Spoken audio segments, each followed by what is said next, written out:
មកពីបច្ចុប្បន្នមកពីខាងខេត្តបាត់ដំបងឥឡូវនេះខាងគណៈបដិទីនឹងសូមប្រកាសជូនពីរង្វាន់ដែលទទួលបានពានប្រាក់សម្ដែងអង្គរចំនួន1ពាន1ប្រាក់ចំនួន3លានរៀលអាហារូបករណ៍រៀនអាហារូបករណ៍ 100% ពីរៀនកុំព្យូទ័រ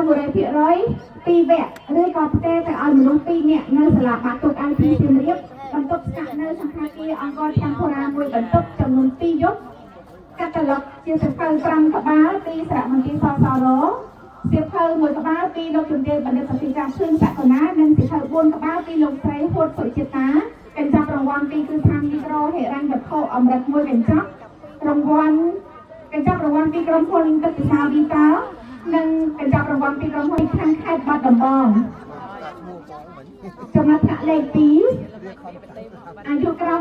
18ជាបុរសបេក្ខបុរសមានឈ្មោះសុវណ្ណបញ្ញា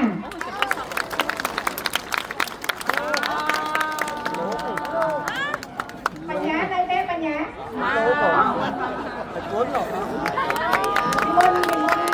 មុនអីអន់ចាំទៅរង្វាន់បានគូតុងម៉ាសាមុនផងបានប្រមុខតាមផងទៅអីចឹង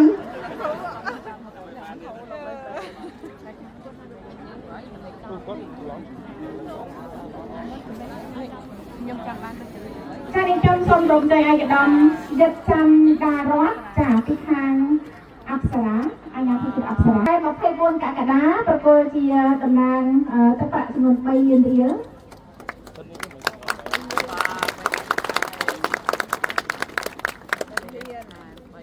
អ្នកលេខ3បាន2ឯង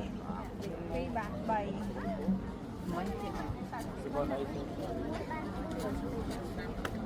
ចាព្រះអង្គบอกតាមពីអើហើយចាំមើលនៅធំទៀតធំទៀតឥ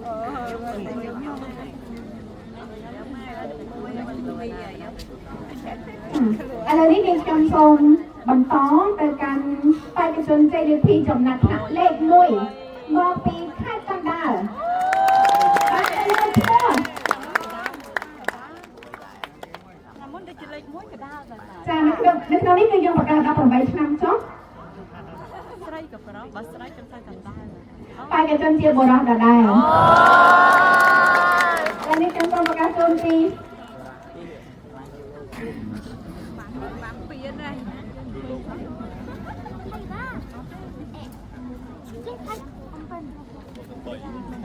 ឥឡូវនេះបេក្ខបុរសដែលនឹងទទួលបាន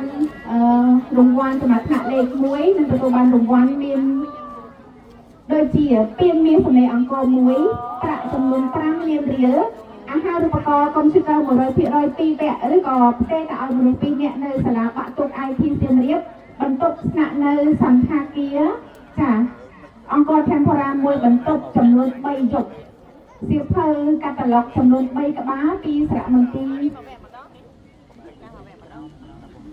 សំទោសសៀវភៅកាតាឡុកពីសារមន្ទីរសសរចំនួន5ក្បាលសៀវភៅនារីរបាំកម្ពុជាសម័យចតុមុខនិងសម័យអង្គរ1ក្បាលពីលោកជំទាវបណ្ឌិតសភាការភឿនសក្កណាសៀវភៅ4ក្បាលពីលោកស្រីហួតសុចិតាកញ្ចប់រង្វាន់ពីគឺខាងមីក្រូហិរញ្ញវត្ថុអម្រិត1កញ្ចប់កញ្ចប់រង្វាន់ពីក្រុមហ៊ុនទឹកពិសាវីតាកញ្ចប់រង្វាន់ពីក្រុមហ៊ុនមីជាតិកញ្ចប់រង្វាន់អនុស្សាវរីយ៍ពីអង្គការ SN Action និងកញ្ចប់រង្វាន់វត្ថុអនុស្សាវរីយ៍ពីសម្ភារៈប្រើប្រាស់ពី VXQ Sport and Water អញ្ចឹងបេក្ខជនដែលមកពីខាងខេត្តកណ្ដាលមានឈ្មោះ